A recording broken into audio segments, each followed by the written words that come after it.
Whose TV is that on in the background? You hear it? Is that Dave or is that Muggs? I don't have a TV on, but it could be. It's my mom. She fucking has it on full fucking blast. It's fine. It's fine. I love Mama Muggs, and I hope she gets better. Jenks says, no, it's fine. It's fine. It's fine. We'll just roll with it. It's the all meatloaf. Good. It's fine. It's fine. We want her to get better. She's just recovering from Corona. I'm not gonna ask her to turn the goddamn TV down. Okay, I'm just not. All right, we're gonna start the episode with this. Funny Fables presents.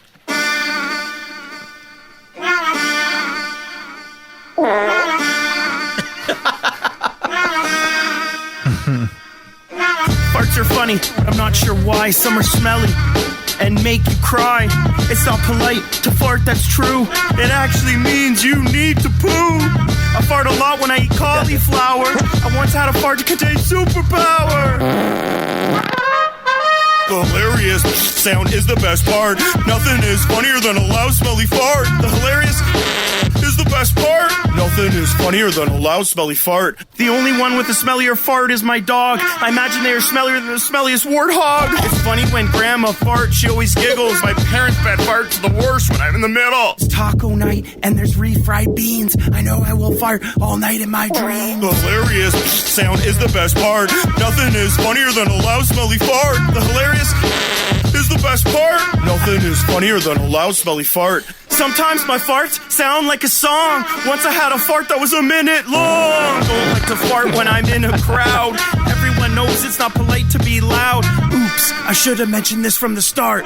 Don't forget to say excuse me after every fart. There's something that's funny when you fart with a best friend. No matter how smelly farts are, the friendship will never end. The hilarious sound is the best part. Nothing is funnier than a loud, smelly fart. The hilarious is the best part. Nothing is funnier than a loud, smelly fart. Well, maybe there is something that's as funny. A bucket of boogers. They're stringy and running. Stringy and running. What? That's a jam, man. Isn't that a jam or what? Does he talk about? People love it, man. People love it. Talk about that? Love it. All right, you know how sometimes there's it's funny for a couple of seconds, and you're like, all right, dude, it's over. Like, I get it. Farts are funny. Not this song. That was good, right? The whole way. This was good the whole way along. Yeah, that's... Who is that, Omar? That is a guy by the name of Imperio Natsa. And it's called... Imperio Nutsack. Natsa. Imperio Natsa. Imperio Nutsa. I just what's an typed Imperio Natsa? I don't know. That's Nutsa brown rice. I just typed in fart but rap. It is brown rice. That's what came up. So I love it, and I think that that is something that is in line with this program so much. So I was like, it's a way to kick this show off. Yeah. So last week we started with it's what's inside your butthole. Yep. And this week it's farts are funny. That's 2021, correct. Everybody. That's correct. That's correct. Good one. We're going. We're good. on. We're on point. Hell yeah. We're on point. Hells yeah. Now, is that on YouTube's or the Spotify's? That's on the Spotify's. Yeah. Nice. So you could find it. Imperio Natsas. How you guys doing? All right. I want to tell you a little who's the dick story. Do we have time? Omar. Yeah. Hey. I don't know, man. We're running late. We got to take a break here. Okay. So it's time for Who's the Dick? Ick. So I was taking my girls roller skating on, I think, it was Saturday afternoon around 4 o'clock. And I live in a gated community here, and there is this volleyball court.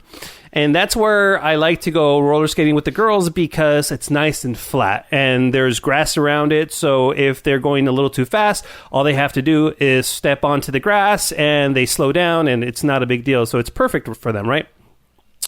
So I typically don't take a mask. The girls don't take a mask because the park is... There's nobody there. There's nobody there ever. And if there are people there, they're usually at the playground, and that is pretty far. So I get there, we all take our roller skates, and I'm putting the roller skates on my girls, and there's a gentleman sitting at one of the benches, probably, 20 feet away. And he has his little son there. And I've seen this kid before, and his mom always brings him there. And the mom is always respectable respectful of our personal space, right? Yeah. And the boy always comes and wants to play with my girls, but obviously in the pandemic world, that's a big no-no. So the kid comes up, and my girls, man, they do know how to stand up for themselves, but they don't like being mean. They don't have that, like, being mean. So this is not a kind of thing where my girls aren't standing up for themselves. They just don't know, like, what is right and wrong when it comes down to the pandemic and social distancing. And why should they, right? I try to teach them as much, but it's a parent's job to kind of, like, stamp out any of those kind of fires, right? So this kid is maybe, 6 feet away, and I'm like, okay, that's fine. But he starts inching up closer and closer. And I'm like looking towards the guy and thinking, okay, at any moment the guy's going to come up and call his son, and he just doesn't. So now my girls are feeling a little uncomfortable, okay? And they're looking at me, so I'm like, oh, God. And I say, in this exact tone, I say to the guy, hey, man, do you mind grabbing your son because of the whole pandemic thing? Just like that, okay? And then he grabs his son, and then he walks away to his bench, and then I'm there putting my girl's roller skates on, and his kid starts losing his S. And this kid is one of these kids that's very energetic. He's just very loud, and not in a bad way, in a playful way, right? Just a loud kid. But he starts crying because his dad didn't let him put him down. So the guy starts walking up to me. He's like, hey, man, you should be wearing a mask. Like, why aren't you wearing a mask?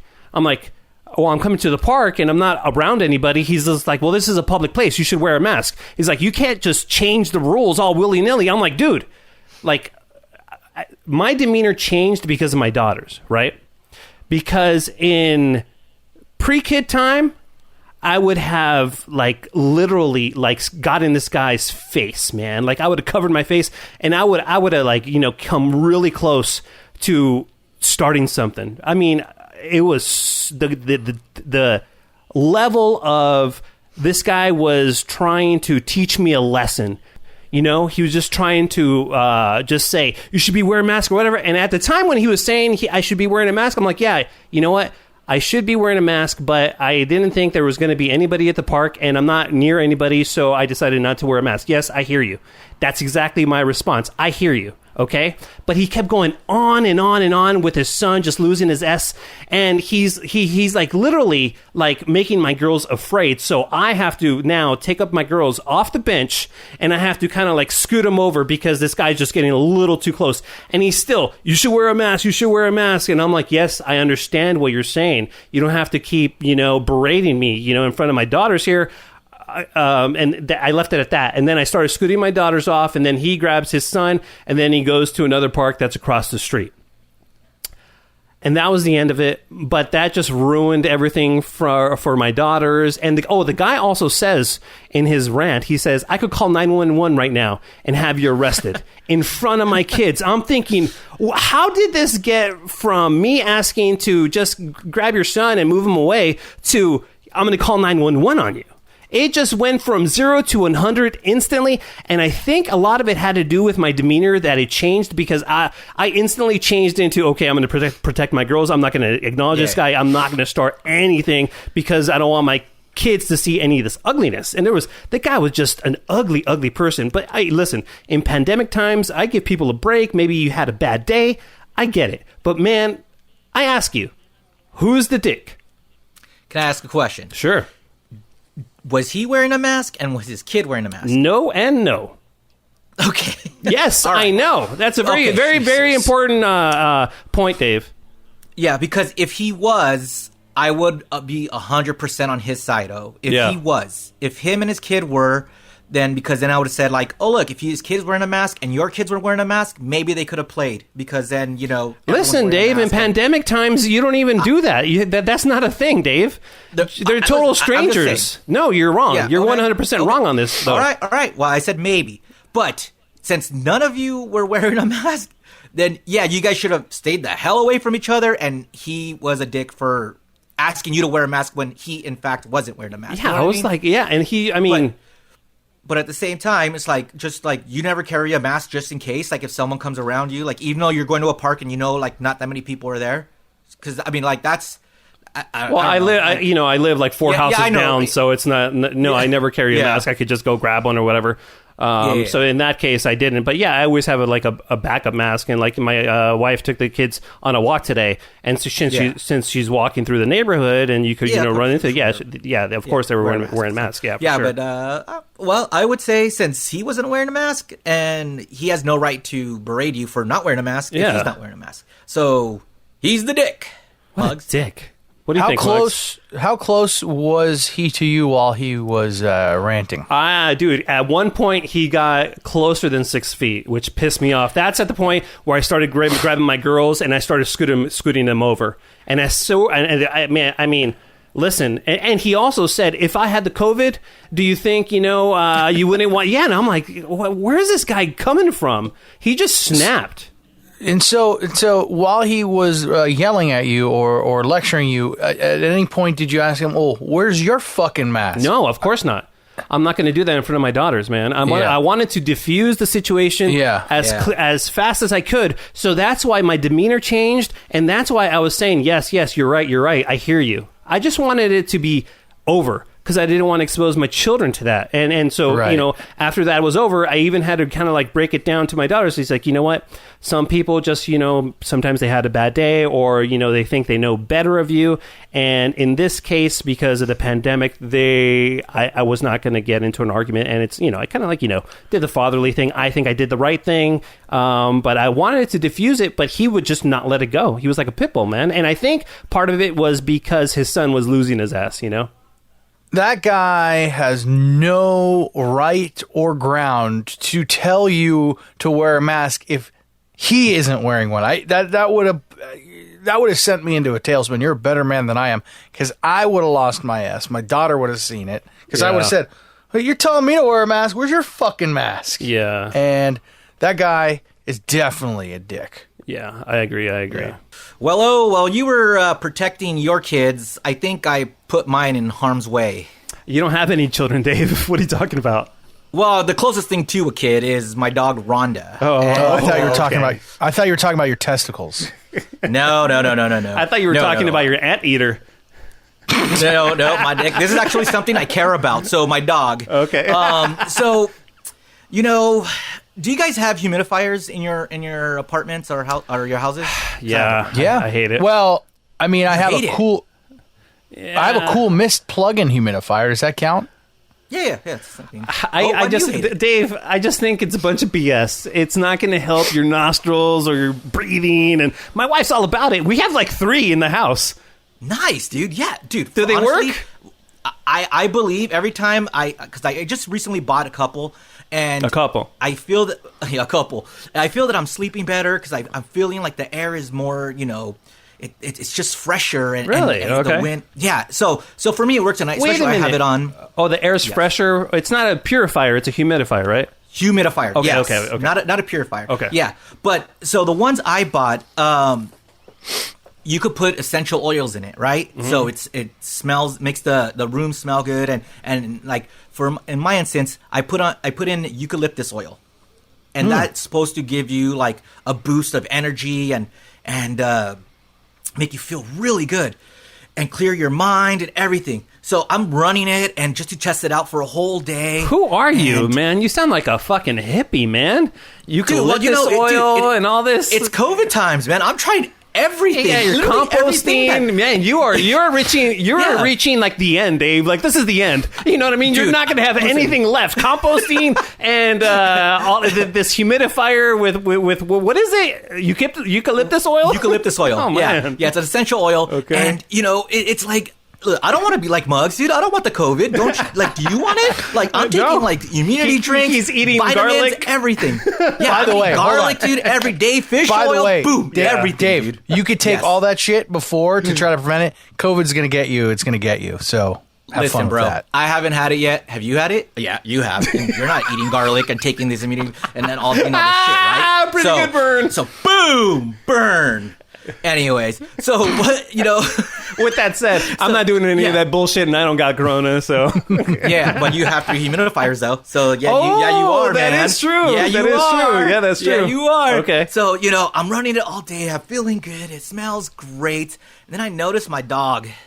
My dog is on the carpet, and she's, like, looking at me weird. And then all of a sudden, bleh, bleh. Oh, no. I'm like, oh, crap. She puked. And So I I'm don't know like, much about dogs, but when dogs puke, that's like a very, like... it's not good. It's not good, right? But no, isn't it, like, pretty bad, though, when dogs puke? Because dogs could eat poop and be okay. Yeah, but if they puke, something's definitely wrong, right? Yeah. So I'm like, okay, Wow. I looked at the puke, I clean it up, I look at it though. Oh, gross. And it's clear. By the way, you think your puke is warm? Yeah. Dog puke is way warmer. Oh. And so I'm looking at it and I'm like, great, all right, good. It's just clear. I go, maybe she just got into something, whatever. 20 minutes later. Blah. Oh, no. God damn it. Again, no blood, nothing. So I'm just like, okay, it's still residual, right? Right. So, cut to the end of the night. Blah, one more time. I'm like, oh my God, am I going to have to take her to the ER? No. So, I do a quick Google search. I'm like, what was different today? Oh, the oils. Eucalyptus oils for dogs.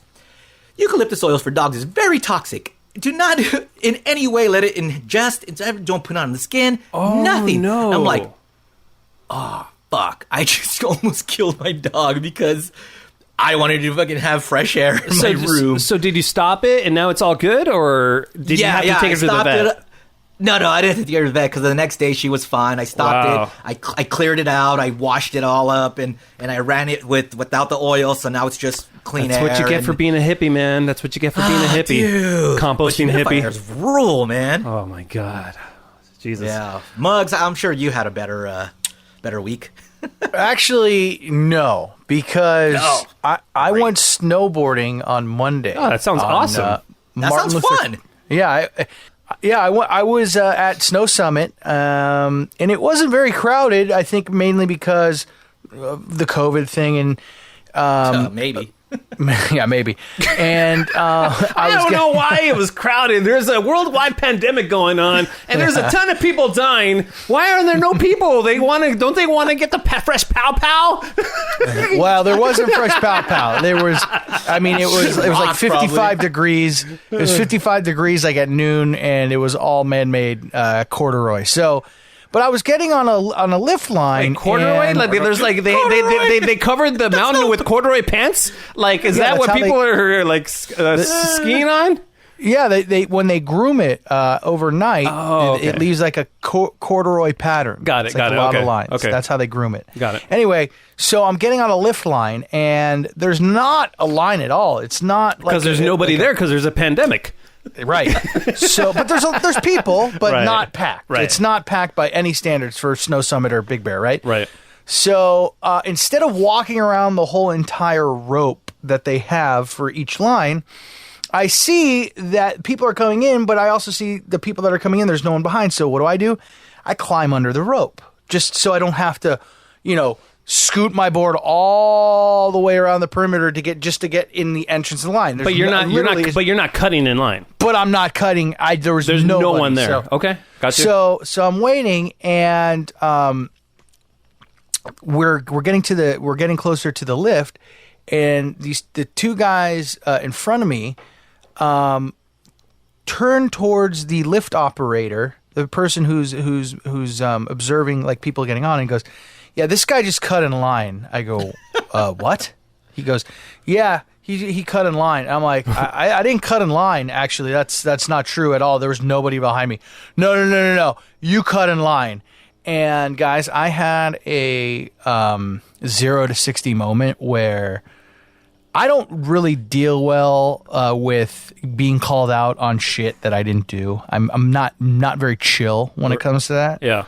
So when he started pressing, I like I said, I went from 0 to 60, and I said, "I did not fucking cut in line. Shut the fuck up."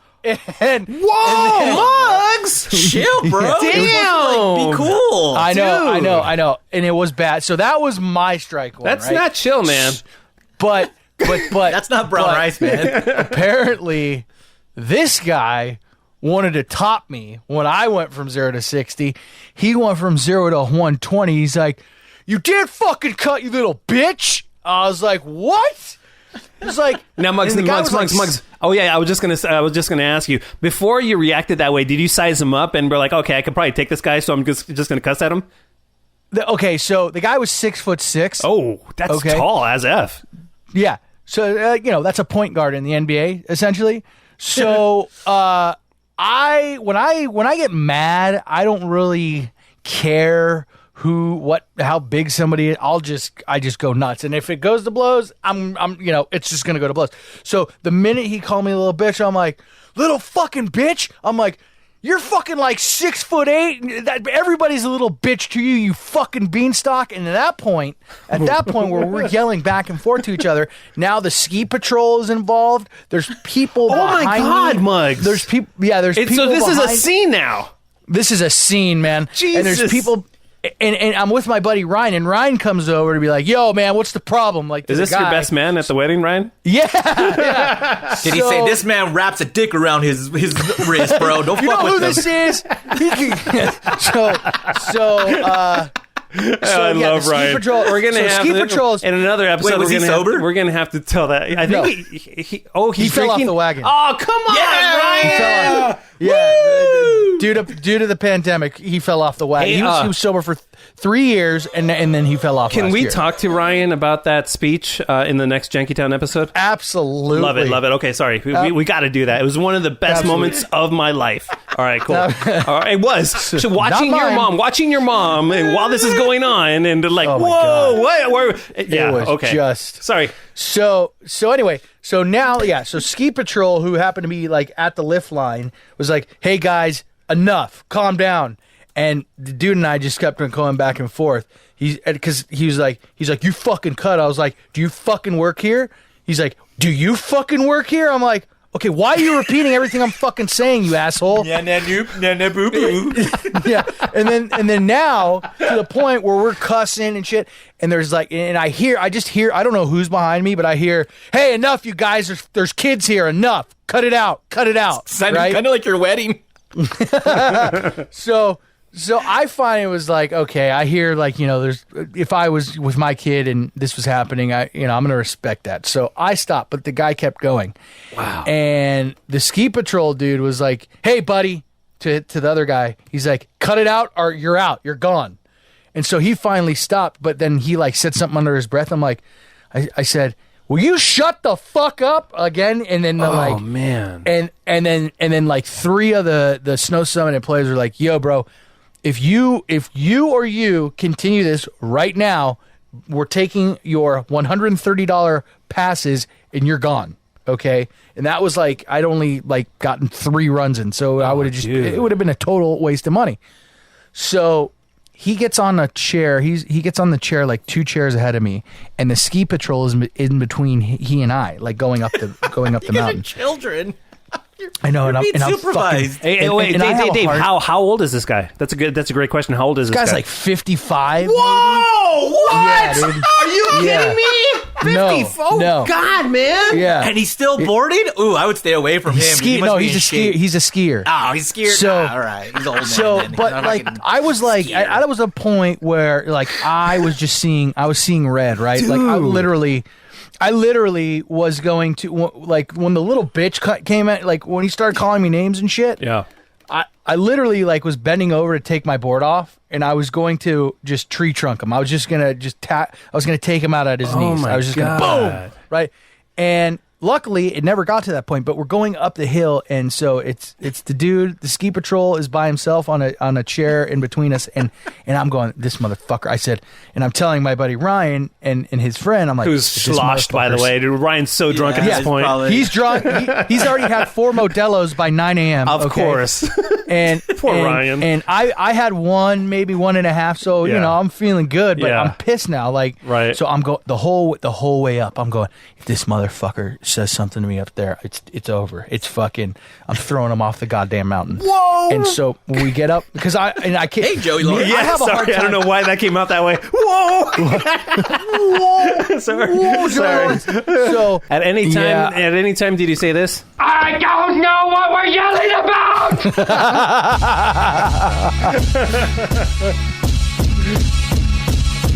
Janky Town, hit the ground. We can get the janky poppin', that's a sound. We make your frown, go upside down. It's getting janky, we the greatest pound for pound.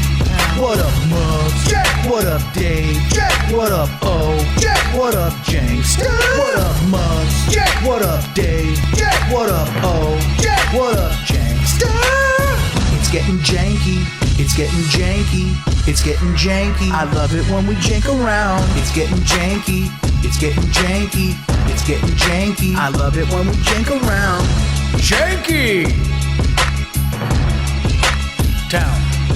Yes, this is Janky Town. Thank you so much for tuning in. This is episode 20, guys.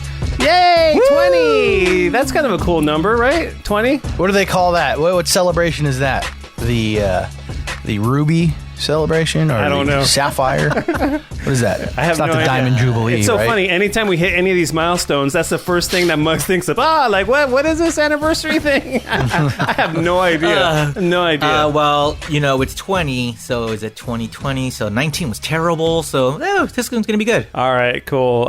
You could always hit us up on the email. Our email address is jankytown69@gmail.com. And as always, you can hit up the Jank line, 855-JANKY69. Operators are not standing by. Toll free, 24/7. Also, this is our second episode that we are recording for YouTube. Yeah, you can find us on the YouTubes now, and that's an interesting thing that we're doing. And Dave kind of just threw it out there, and then I was like, okay, I'll record it, and I just decided to throw the entire episode up there, episode 19, and Yeah. I don't know why I watched it. Oh, you did? Tell me your thoughts on watched it. it. Tell me your thoughts on it.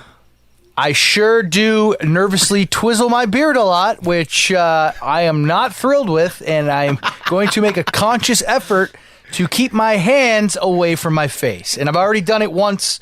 It subconsciously, it's a nervous habit that I have. I guarantee. You sit there and I guarantee. Isn't you, that one of the drives me big nuts. no-nos for COVID is don't touch your face, wash your Look, hands, I don't already- touch your but face. See, I already had COVID, so now I'm like, fuck it, But everything's out the window. You're like making out with strangers. yeah, He's licking poles and shit like, Yeah. outside. but that, I sure was twizzling my beard a lot, and So and it's not that- like, it's not like didn't have enough work and now he took it upon himself to put all the YouTube videos. So you can expect every episode on YouTube. No, hey, Thanks settle to down. DJ Omar Hell, Khan. settle down, Thanks settle to down, settle down. every hour-long No. episode. So now he has to edit both for audio, which you can find us on Spotify and all that shit, and now YouTube's, because Omar, he's the man. He's going to take it on all for you. Also, you can see our pretty faces. As time permits, when I have time and I feel like I can edit this. By the way, guys, I don't know what it is about like editing the podcast, editing the video. I really get a kick out of it. I think it's fun. Oh, well, fun. So Great. yeah, so it's not like Thanks work. again, Omar, and for an hour long. Yeah, no, I don't know if it's going to continue every episode, but I will try. And if anybody out there can tell me why you want to watch a podcast, that's a very interesting. Go ahead, Dave. I got an answer. Okay. So our former coworker Christine Fung. Oh, yeah. I told her that we were on YouTube, and she said that's great, guys, because I like to put it on my TV while I'm cooking or something, and Oh, wow. and I could just check in, and it's cool to see you guys talk if I'm listening, Right. and then I check in and you guys are talking and I can see your faces, so Wow. that's cool. It's comforting. So I go, hey, that's good feedback. So Good, there good. you go. So we're on YouTube, and of course, one of the reasons let's not say, oh yeah, we're doing it for our fans just because of the fans. Hey, we want to monetize on this shit. So if you guys can go, Take any example. so if you guys can go and Dave, break it down. I got a little message from you, kind of like telling me what needs to happen before we can kind of start making money. Apparently, you need at least 1,000 subscribers and 4,000 hours of organic viewing on YouTube before you could even begin to start monetizing. So we are clean at 175 right now subscribers. So hey, Nice. No, we're way above that, dude. Oh, nice. Well, here, the let last me, time I checked, it was 175. yeah. So you know what? I can check right now. And Yeah, we're way. Mugs, we're give me a above drum roll, that, please. okay, cool. we are at 196. Yay!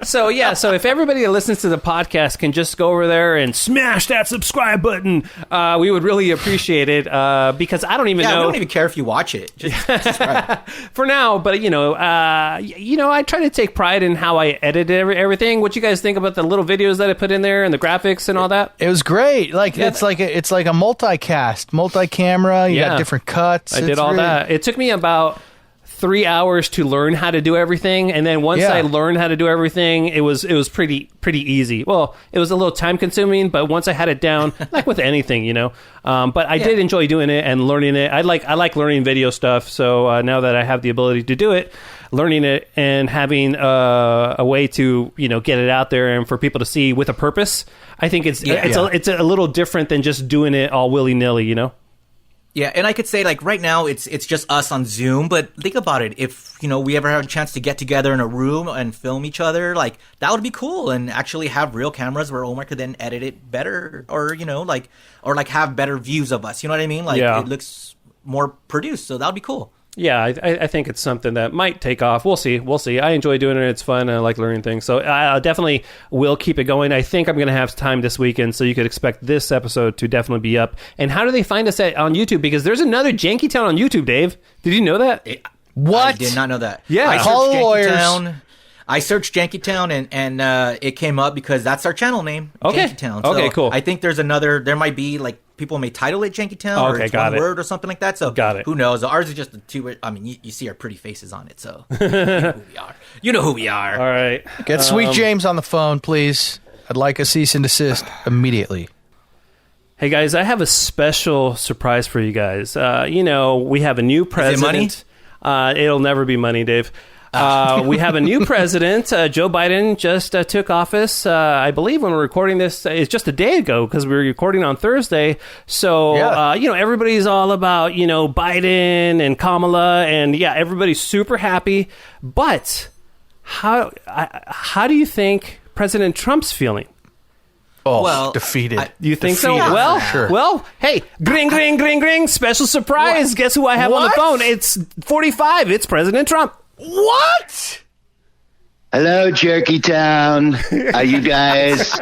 We heard a lot of great things about everything you're doing. A lot of people are saying you are the best podcast, and they certainly have the best podcast guest. I know that because you have me. Wow. So you're very, very welcome and lucky to be having me today. Congratulations for you. Well, thank you, Mr. Trump. How has it been? President.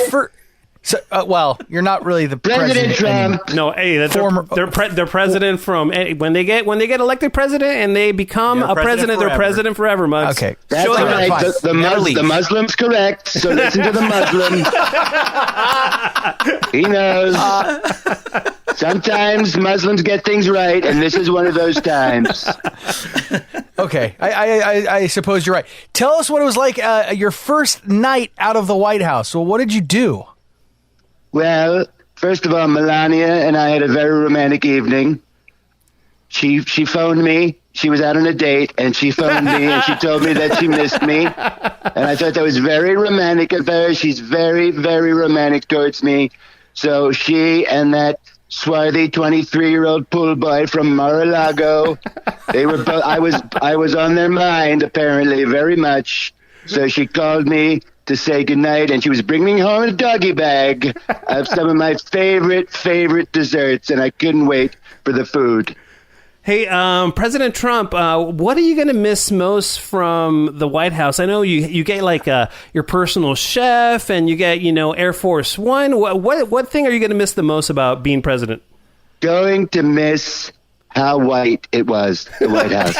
Unbelievably white. My favorite color by far is whiteness. I love the white. And to live in a house that's completely white was just my favorite thing ever. Mr. President, does your new house have that little button that brings you a Diet Coke every time you hit it? Or McDonald's or whatever the hell that brought? I have a full staff at Mar-a-Lago, which, as you know, was also known as the Winter White House. I have a full staff there. They bring me the hamburgers. They bring me the Diet Cokes if I want.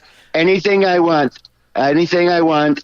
Don Jr. has a butler just for his cocaine. That's how well set up we are in terms of our staff. So better than the White House staff. That's what everybody's saying. Mar-a-Lago better than the White House. Biden, boo-hoo, he doesn't get it. I get all the good stuff. Now, President Trump, I watched your farewell speech when you chose not to be at 46's inauguration, and I was kind of confused, and I wanted to ask you, your parting words were, have a nice life, I'll see you soon. Which one is it? Do you plan on, entering the political realm again someday?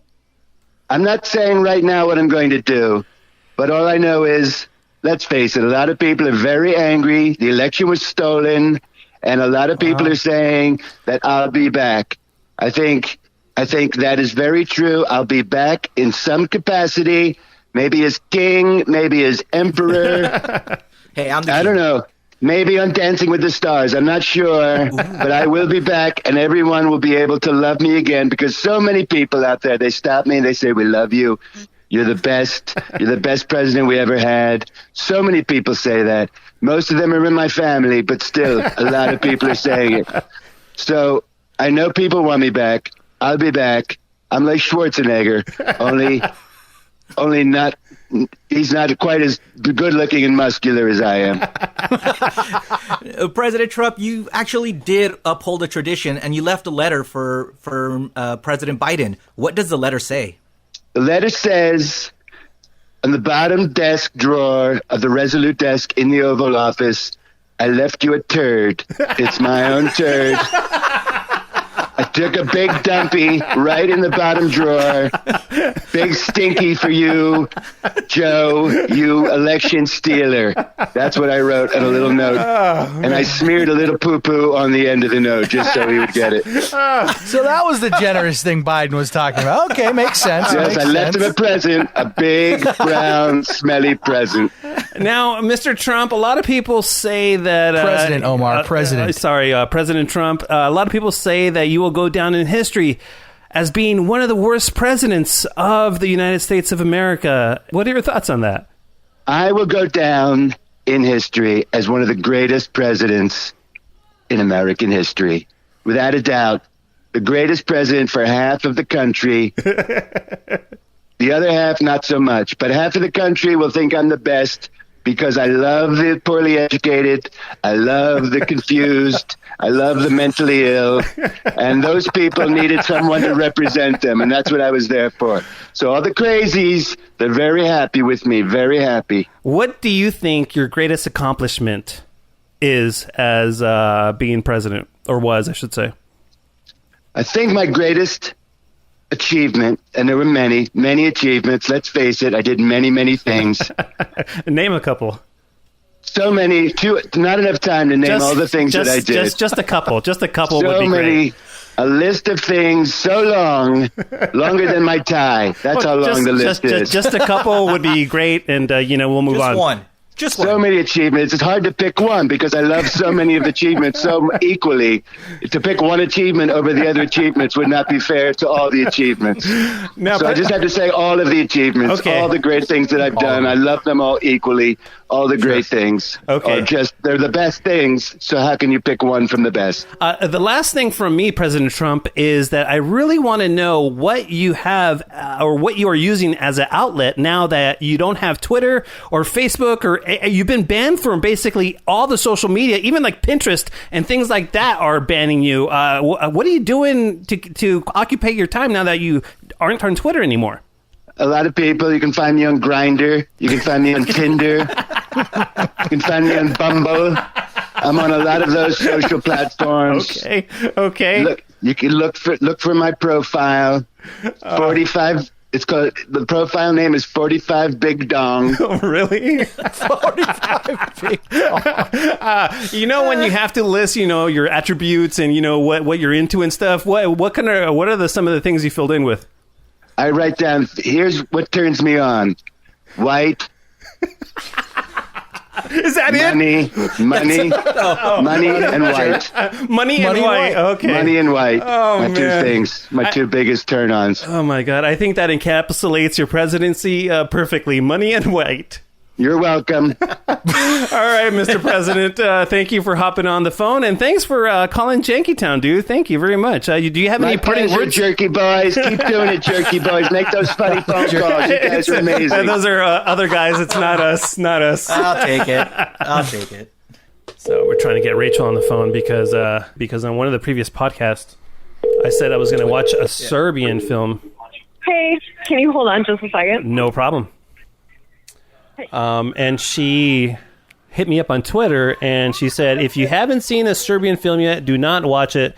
I'm trying to help you out here. I've seen it multiple times and have a high tolerance for fucked up shit, and it remains the most disturbing movie I've ever seen. And then, Really? and then she continues, I'm telling you, there's this stuff in there that you'll never be able to unsee, and you wish you never saw. Trust me on this one. If you end up watching it, well, I try to warn you, LOL. Now, what is yeah. a Serbian film, and how did you hear about it? How did I hear about it? Oh, somebody I believed called the Jank line and said, dude, if you watch I forget the movie of that horror movie that I watched. I think it was The called Terrifier, right? The Terrifier, right. So I was Or talking Terrifier, about just that. different. So we had somebody on the Jank line kind of dare me to watch, not dare me, but he suggested that I watch a Serbian film, and I laid it out on the podcast that, hey, maybe I would. And then Rachel chimed in, and she was like, no, it's really disturbing. And there's a couple of other people that are like, yeah, there's this baby scene, and there's just things that you can't unsee. And so the movie is it's probably the most disturbing movie that I've ever seen. But More disturbing than the Human Centipede? yes. Oh, hell yeah, by far. Really? And here's the thing, though, with me and the way I watch movies is that if I know it's really just a movie and it's Hollywood magic happening, I can watch it because I can disassociate myself like that, right? In my mind. However, the one thing that I can't watch, remember in high school, I'm not sure if this was huge with you guys, remember the Faces of Death video? Yes. Those movies? Fuck. I never watched it. I wouldn't watch it now. Okay, yeah. Never watched so, it, yeah, but I've heard what's in it, and it's not for me. So that stuff I cannot watch because it's real, right? It's real people, and it's real limbs being cut off, and it's real death. But this is fake. However, with that said, this movie is disturbing as balls, and if you guys want to tune out here for a bit, because Rachel and I are going to be discussing a Serbian film in great detail. Well, maybe not much detail for me because I've only seen it one time, but Rachel, tell me why in the hell you would watch this movie multiple times. I don't know. Well, so I saw it because I was told it would be the most fucked up movie I've ever seen, and I seek those things out. And it was, and then I don't know, it became my mission to show this movie to as many people as possible. And my friends who I knew were also into movies like that, I'd be like, oh, you should watch this. And I just watched it with them. So I've seen this movie many, many times. Can I ask what this movie is about? It's about a retired porn star who is down on his luck. He needs some money, and this shady guy approaches him and basically offers him money to do this movie. But the condition is that he can't know what the movie's about, and so it's kept a secret. And then he agrees to it eventually, and chaos ensues. Basically, I don't know how much you want me to give away. No, we could give away everything because hey, why not? So.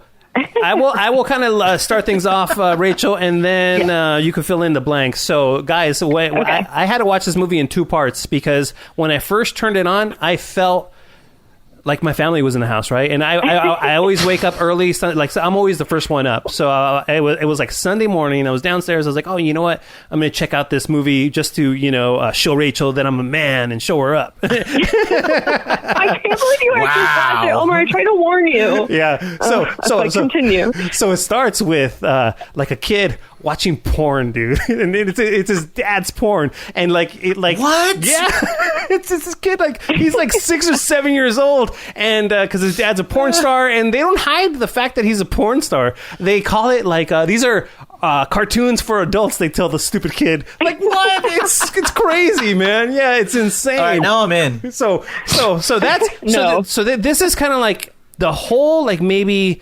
20 minutes of the beginning of the movie is kind of boring, but it's all a setup for the fucked up shit that happens, right? So, Rachel, I want you to pick it up from where the guy gets hired on to do this movie. The guy, I think his name is Milos, doesn't know what this movie is going to be about or whatever. He just knows that it's this new, quote unquote, new genre of porn. And this guy, really needs the money. And he wants to, his wife's like, yeah, why not do it? So he signs a contract and take it from there, Rachel, and all the effed up stuff. And you can even talk about the newborn porn thing. Yes. Okay, I'm going to be honest. It's been a while since I've seen this movie, so I don't remember the whole timeline. Okay, no worries. Events. But yeah, he's like, correct me if I'm wrong, Omar, but there were some weird pedophilia vibes to the movie, and he kind of was like, I don't know if I want to do this. But then the director. Oh, go ahead. Yeah, so they bring him in to do his very first scene, and there's this this nurse who's all super hot and bothered, and she's going down on him, but there's a kid watching this happen. Like a 13-year-old, 14-year-old kid, and he's like, I don't know if I could do it. Yeah, dude, it's totally effed up, man. Yeah. It's like if you took the worst things in the world and you put them in one movie, this is that movie. Okay, and then so he's just like, oh man, I don't know, and then all of a sudden, the director is in his ear. He's just like, puncher, and he was like, yeah, dude. He was like, no, yeah. And then so the actress and they show this dude. She just bites down like a pit bull on his junk, and I mean the guy has junk for days, dude. Is it real? Is it real nudity? They show it. I mean, no, these are all probably prosthetics, but yeah, they show it all, and it's it's pretty insane. Yeah, they show enough. Totally. But there's one part where he's kind of like, I don't know, talking to the director. He's like, I don't know how I feel about this, and basically in the attempt to convince him, to convince Milos, we're doing the new up and coming stuff, you want to be part of this. He showed him newborn porn, which people say this is the most disturbing scene in the movie. Yeah. Well, hold on, Rachel. Before you go on, when you say they show him newborn porn, are they showing the audience newborn porn? She's going to describe it. She's going to describe it. Yeah. Here we go. So, oh my gosh, my family's right here listening to this. So they have a woman who gives birth to a baby, and then a man who receives the baby starts having sex with the baby. No. Okay. No. All right. No. I'm going to take my headphones off right now. You guys can continue this conversation. I'm going to go on my Instagram story. So what the fuck? So when that happens, you say, yes, let's keep going. Let's keep watching. Listen, both of you. It's Hollywood magic, dude. Omar, I actually don't think that was the most disturbing scene. Actually. Oh, do you think the final the final thing when he finds out was the most disturbing? The ending? Yeah. Okay, yeah, we'll talk about that. Yeah, because it gets in different points of views, right? So Rachel thinks the other scenes are more disturbing. So he watches that, and the director kind of convinces him, okay, fine or whatever. So they drug him, and he's all out of it. So he knows he's kind of has to have sex with this person, and this person is the mother of the kid who was in the first scene, right? Who was watching him getting a blowjob, right? Which is that little girl's mom, right? So he goes and he has sex with her in this other scene, in the second scene, and then the director's like, punch her, and he just starts knocking the crap out of her in this scene. She's tied up to the bed, dude, and he's going to town, and then all of a sudden he decapitates her. Mm-hmm. And he keeps having sex with her after he cuts her head off. So now, hold on. So there's pedophilia and now necrophilia. Yeah. In this movie. Mm-hmm. Yeah, you cover all your bases here. And this is the end of the movie, or no? It gets more fucked up. No, it's not. so then you guys continue. You go, okay, I'm gonna keep watching. All right, go ahead. We also didn't talk about his friend, the other porn star, who was trying to get him into the movie. Oh yeah, or I forgot what she was doing, but there's also a scene where they they like basically take out all her teeth and like suffocate her with a penis. Yeah, and yeah. So there's that, and there's also she also confesses to being out of the porn game, like the regular man on woman porn or woman on woman, but she's into bestiality now. So that's what she's up to. Yeah, that's just a casual right? throwaway part of the movie. That was like what? Yeah, exactly. I had to rewind it. So they don't show bestiality. No. That's the one thing they didn't show. Oh, thank God. Oh, that's where they draw the line. Okay, cool. Yeah, that's a little too much. That's crossing the line for this movie. So the movie continues. And, he's all drugged up and, he's pulled into this other room for, his quote unquote, the final scene of the movie. And he starts going to town and sodomizing one body. And then he starts sodomizing another body. These bodies are under sheets. So he doesn't know what's happening. But one, I think the second one, it's a little hard to penetrate or whatever. And you kind of see that going on. And then, while he's doing that, a masked man comes and he starts going to town on the first person that Milos was having sex with, right? And are they alive? Okay, these people are alive. They're alive. They're both alive. But we don't know what sex they are. We don't know what sex they are. We don't know who they are. You don't know what they are. So right. The sheets come off, and Milos has sodomized his wife, and his brother is now having sex with his wife, and Milos is now having sex with his son. Mm-hmm. Oh! That's the part that I thought. That was the one where I was like, "Oh my God!" Pretty, yeah. That was the most disturbing. That's where you drew the line. Yeah, that's the end of the movie. Not the newborn porn. Almost at the end. And that's the end of the movie. Christ. No. So then that's not the end of the movie. No. So then, oh my God. So the wifey and the little kid, they're still alive. So Milos kind of like wakes out of it in his drug haze, and there's this nurse that he kind of drugged and almost killed, but not quite. She gets up and it has a gun and kind of distracts everybody, right? So then Milos grabs the gun, kills the director, and then the wife bashes in the brother's skull, totally kills him, and then all of a sudden the wifey. Oh, Michel also. What else did he do? Oh wait, no, go ahead. I was gonna talk about that where he pokes the guy's eye out with his erection. Yes, talk about that. I forgot that very important part. He took one of the guys that just took his head and he shoved his dick through his eyeball and speared his eye with his penis. And by the way, in that scene, they don't shy away from showing it. It's very graphic. It's very graphic. And I mean, this guy's got like a 14-inch penis. His dick? Dude, they give him the drug, dude. He's on this drug that gives him he's all out of it, and they give him super boners. I want this super boner drug, by the way. So then he kind of the movie's over now. No. So then the wife is all freaked out. She's holding a knife, and then Milos is like punches her, knocks her out. So then why? He knows it's the wife.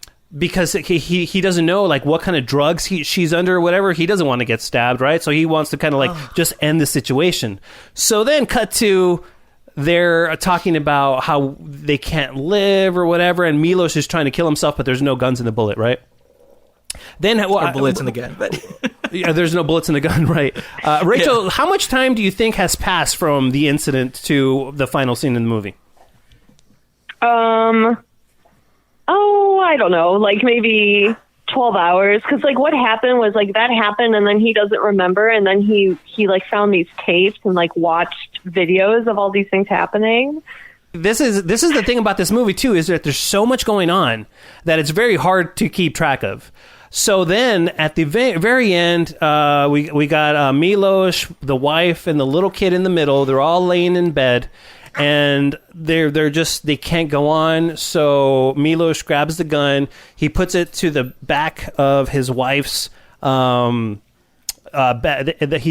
takes the gun and he puts it to the back of the wife's back, pointed in a way where if he fires, the bullet is going to shoot through her, the son, and Milos.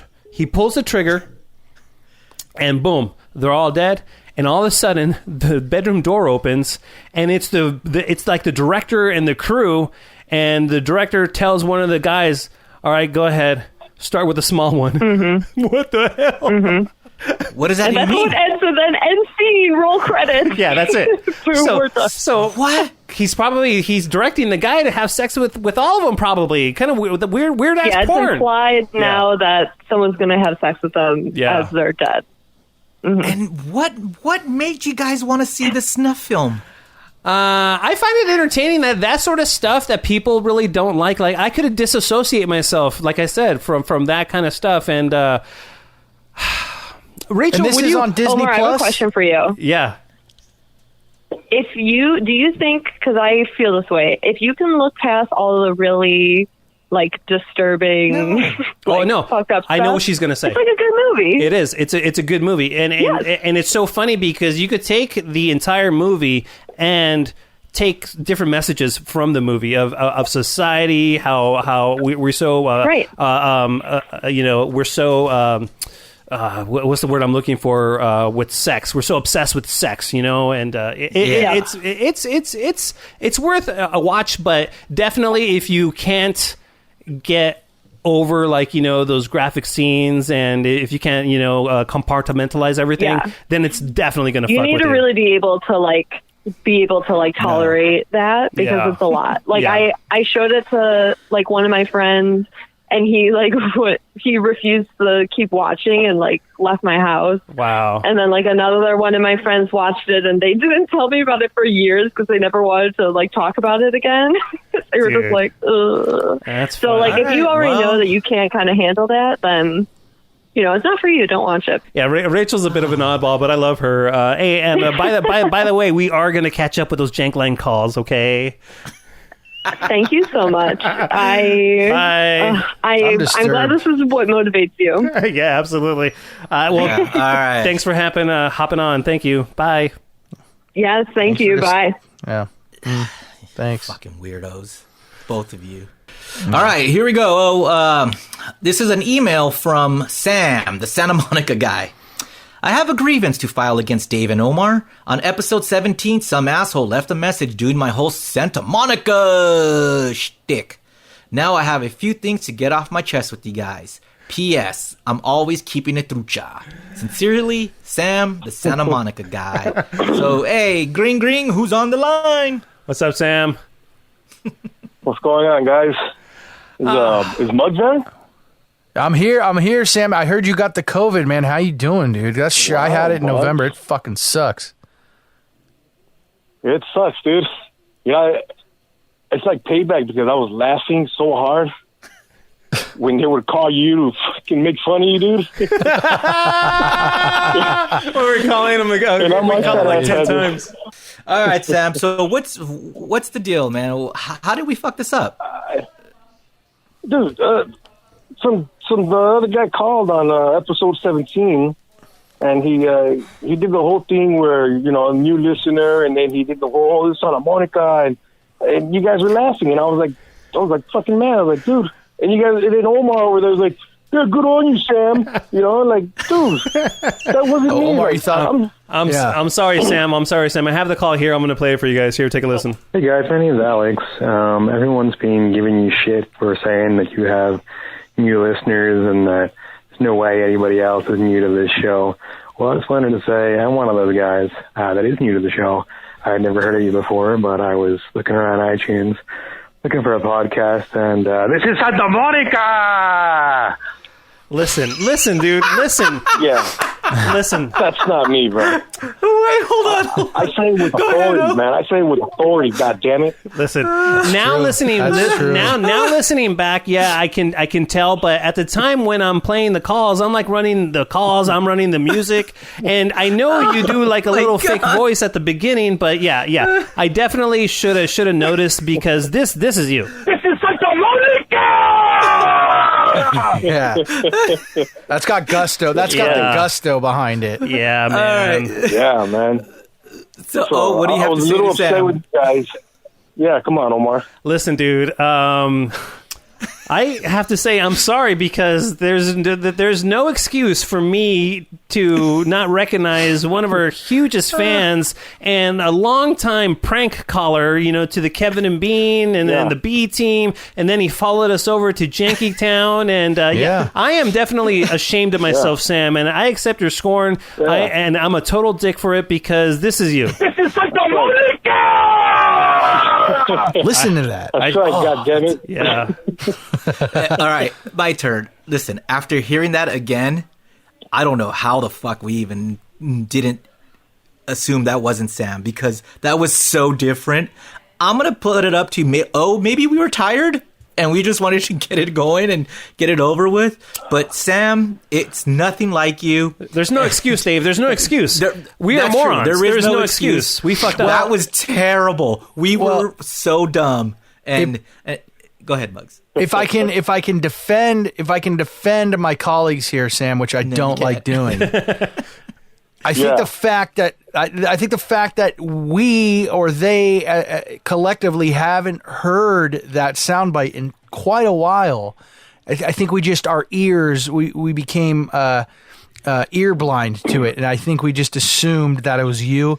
But when we do play them back to back, we clearly can tell. That the guy, the imposter, it comes nowhere near your delivery. Yeah, dude. So Sam, from me, I say I'm sorry. Omar says he's sorry. Yeah, man. The grievance has been settled. You win. Yeah, thanks, Sam. And Sam, dude, thank you so much for, being a fan since the Kevin and Bean days and listening to the B team and now Janky Town, dude. Thank you so much for the support throughout the years and still listening to us. We are so humbled every time, we find a fan like you that appreciates our work so much and that regularly contributes. Not only do you listen, but you also contribute with gold like this. This is Santa Monica! So good. We love it. And Sam, just so you know that where that started was, remember, we used to have John Kilda from Let's Paint TV on the Kevin and Bean show, and that's where the gangsters were calling in and Crank calling John Kilduff. Mm-hmm. We are going to have John Kilduff on very soon in the next few episodes, so you're definitely going to want to check that out. Nice. Yeah, I remember that episode when they that's the reason I started doing it to you guys, because of that guy. Yeah, absolutely. The best. It's the best. Awesome. Every time you would call Kevin and Bean, if I would be screening the phone call sometimes. You'd come with like whatever the topic was, worst dates or whatever. You would have the perfect story and you'd set it up, and I'd be like, Doug from fucking Baldwin Park, okay? And then you'd go, I was out on this date, and this is Santa Monica. Oh my God, so Muggs, great, that was man. so terrible. You got to build your lungs back up, and and get healthy again, so you can deliver it with that original gusto. All right, Sam. Before we go, man. let's hear a COVID version of it. Oh man, no. Hey, look, it's hard, but it's hard. I don't want Shut up, Muggs. Shut up. Okay. All right, here you go. This is Santa Monica. I can't do it.